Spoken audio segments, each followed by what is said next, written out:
क्या आपने कभी सोचा है कि वर्ष के 12 महीनों में सबसे पवित्र महीना श्रावण मास ही क्यों माना गया है? क्यों इस महीने में शिव मंदिरों में घंटों तक लंबी कतारें लगती है? क्यों कावड़िए हजारों किलोमीटर नंगे पांव चलकर गंगा जल लाते हैं? और क्या आप जानते हैं कि इस महीने के पीछे छुपी है एक दिव्य और रहस्यमय कथा, जिसमें जुड़ा है भगवान शिव, समुद्र मंथन और देवताओं का अद्भुत इतिहास। नमस्कार, कहानी फायर में आप सबका स्वागत है। आइए जानते हैं इस रहस्य से भरी श्रावण मास की पौराणिक कथा, जो न केवल शिव भक्तों को भक्ति की गहराइयों में ले जाती है, बल्कि ये भी बताती है कि यह महीना हमें कैसे आत्मशुद्धि, संयम और श्रद्धा की सीख देता है। बहुत प्राचीन काल की बात है। एक समय ऐसा आया जब देवताओं की शक्ति क्षीण हो गई। उनके राजा इंद्र ने भी असुरों से पराजय पाई। देवता कमजोर पड़ते जा रहे थे और असुरों का साम्राज्य बढ़ता जा रहा था। देवताओं ने ब्रह्मा जी और फिर भगवान विष्णु से सहायता मांगी। भगवान विष्णु ने कहा कि उन्हें अमृत प्राप्त करना होगा, जिससे वे पुनः अमर और शक्तिशाली हो सके। लेकिन अमृत कहाँ मिलेगा? अमृत तो क्षीर सागर के मंथन से निकलेगा और उसके लिए चाहिए असुरों की भी मदद, यानी देवता और असुर दोनों मिलकर मंथन करेंगे। यही था समुद्र मंथन।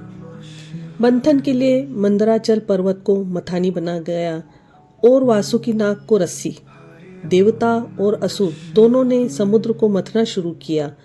मंथन से निकलने लगे अद्भुत रत्न, लक्ष्मी माता, ऐरावत, कामधेनु, पारिजात वृक्ष, चंद्रमा, अप्सराएं, धन्वंतरि वैद्य और अंत में एक ऐसा पदार्थ निकला जिसने सबको भयभीत कर दिया, कालकूट विष। यह विष इतना भयानक था कि यदि उसे न रोका जाता तो समस्त सृष्टि जलकर राख हो जाती। देवता भागे, असुर डर गए। सबने ब्रह्मा और विष्णु से सहायता मांगी, लेकिन यह विष केवल एक ही करुणामयी और महाशक्तिशाली देवता संभाल सकते थे। वो थे भगवान शिव। जब देवता शिव के पास पहुंचे तो उन्होंने बिना किसी झिझक के इस कालकूट विष को अपने कंठ में धारण कर लिया। भगवान शिव ने यह विष न तो निगला और न ही उगला। उन्होंने उसे अपने कंठ में स्थिर कर लिया, जिससे उनका कंठ नीला हो गया। तभी से वे नीलकंठ महादेव के नाम से पूजे जाते हैं। लेकिन इस विष के प्रभाव से शिवजी को असहनीय पीड़ा होने लगी। देवताओं ने तुरंत गंगाजल अर्पित किया और बेलपत्र, धतूरा, शीतल जल व पूजा से उन्हें शांत रखने का प्रयास किया। यही समय था श्रावण मास। जब समुद्र मंथन हुआ तब आकाश में बादल छाए थे, वर्षा हो रही थी। वही काल मानसून का समय श्रावण मास कहलाया। इस महीने की हर सोमवार को शिव जी को जल अर्पित किया जाता है, ताकि वे विष के प्रभाव से शांत रहे। तभी से हर साल जब श्रावण मास आता है, भक्त भगवान शिव को जल, दूध, गंगाजल, बेलपत्र और धतूरा अर्पित करते हैं, यह मानकर कि वे महादेव के कष्ट को कम कर सके। श्रावण मास का प्रत्येक दिन आध्यात्मिक ऊर्जा से भरा होता है। इस महीने के सोमवार विशेष पुण्यदायी माने जाते हैं, जिसे श्रावण सोम व्रत कहा जाता है। इस व्रत को करने से अविवाहित कन्याओं को उत्तम वर की प्राप्ति होती है, विवाह में आ रही बाधाएं दूर होती है, जीवन में सुख शांति आती है और भगवान शिव प्रसन्न होकर मनोकामनाएं पूर्ण करते हैं। कई शिव भक्त श्रावण में कावड़ लेकर चलते हैं, गंगाजल नदी से जल भरकर अपने क्षेत्र के शिवलिंग पर अर्पण करते हैं। यह यात्रा एक तपस्या मानी जाती है। कावड़ियों की एक ही पुकार होती है, बोल बम बम हर हर महादेव। यह परंपरा समुद्र मंथन के बाद से ही प्रारंभ हुई, जब गंगा जल से शिवजी की तपन को शीतल किया गया था। श्रावण मास में वर्षा ऋतु होती है। इस समय शरीर कमजोर होता है और जल जनित रोग फैलते हैं। आयुर्वेद के अनुसार इस समय उपवास, सादा भोजन और संयमित दिनचर्या शरीर को स्वस्थ बनाए रखने में सहायक है।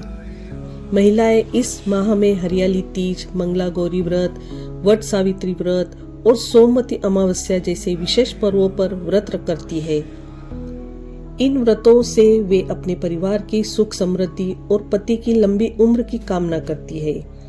पौराणिक मान्यता है कि श्रावण मास में ही माता पार्वती ने कठोर तप कर शिव जी को पति के रूप में प्राप्त किया था।